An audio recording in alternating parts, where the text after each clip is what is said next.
Assalamualaikum warahmatullahi wabarakatuh. Perkenalkan, nama saya Saripah, NIM 190569201094. Di sini saya mengambil mata kuliah Sosiologi Organisasi dengan Bapak Fernanda Amni Syaputra Esos MSI. Terima kasih sebelumnya telah memberi kesempatan saya untuk menjelaskan tema terkait dari menemukan relasi antara teknologi dan organisasi dari bentuk keberpengaruhan teknologi dan organisasi. Next, teknologi dan organisasi. Nah, apakah teknologi itu?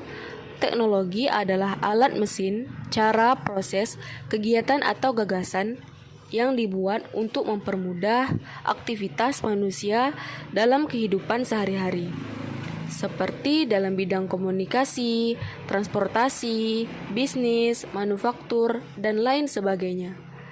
Sedangkan organisasi adalah sebuah wadah untuk berkumpulnya orang yang bekerja sama secara rasional serta sistematis yang terpimpin atau terkendali untuk mencapai suatu tujuan tertentu dan memanfaatkan sumber daya yang ada di dalamnya.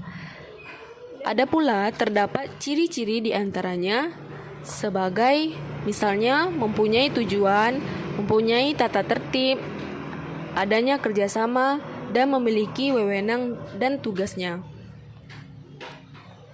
Unsur dalam organisasi itu meliputi seperti anggota organisasi, kerjasama, tujuan, organisasi, lingkungan, serta peralatan dan komunikasi.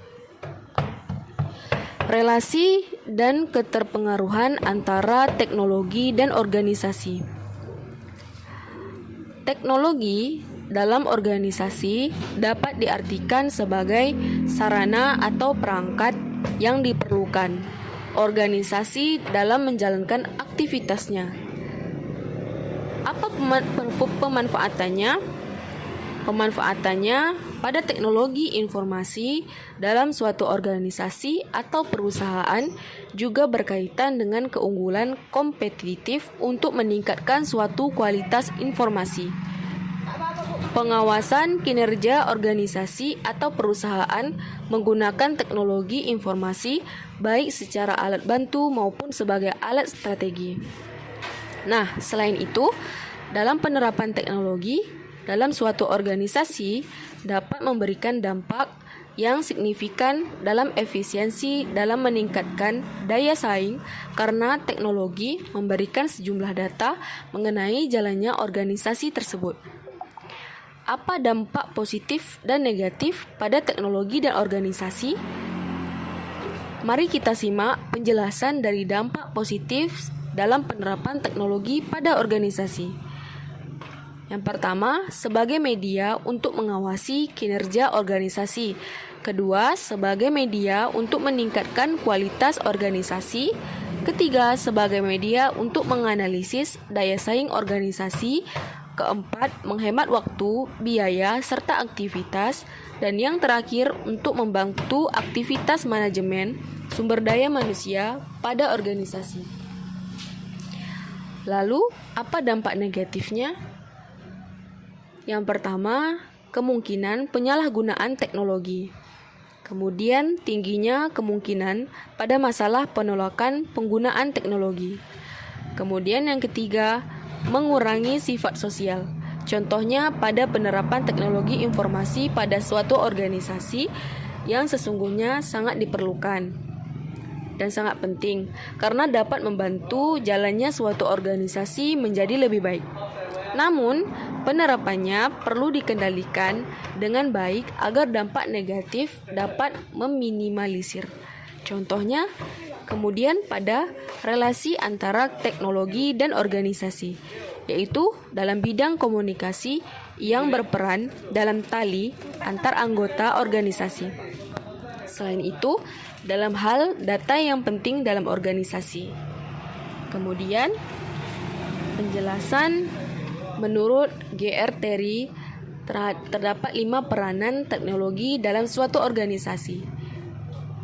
Yang pertama, adanya fungsi operasional. Saya ambil 3 saja. Yang pertama, adanya fungsi operasional. Yang kedua, fungsi monitoring dan fungsi planning dan decision. Yang pertama, penjelasannya adalah fungsi operasional itu untuk membentuk struktur organisasi menjadi lebih ramping karena telah diambil alih fungsi dan teknologi. Yang kedua, fungsi monitoring dan kontrol ini maksudnya adalah di mana keberadaan teknologi akan menjadi bagian yang tidak terpisahkan dengan aktivitas di level manajerial di dalam setiap fungsi manajer. Yang terakhir, fungsi planning, yaitu di mana keberadaan teknologi dianggap sebagai dari rencana organisasi dan merupakan sebuah cloud lead generation bagi para pimpinan organisasi yang dihadapkan pada realitas untuk mengambil sejumlah keputusan yang sangat penting. Oke, hanya itu yang dapat saya sampaikan. Terlebih dan terkurangnya saya mohon maaf. Saya sebagai mahasiswa masih menggali ilmu dan masih memerlukan kritik dan saran dari dosen pembimbing saya. Saya akhiri dengan wassalamualaikum warahmatullahi wabarakatuh.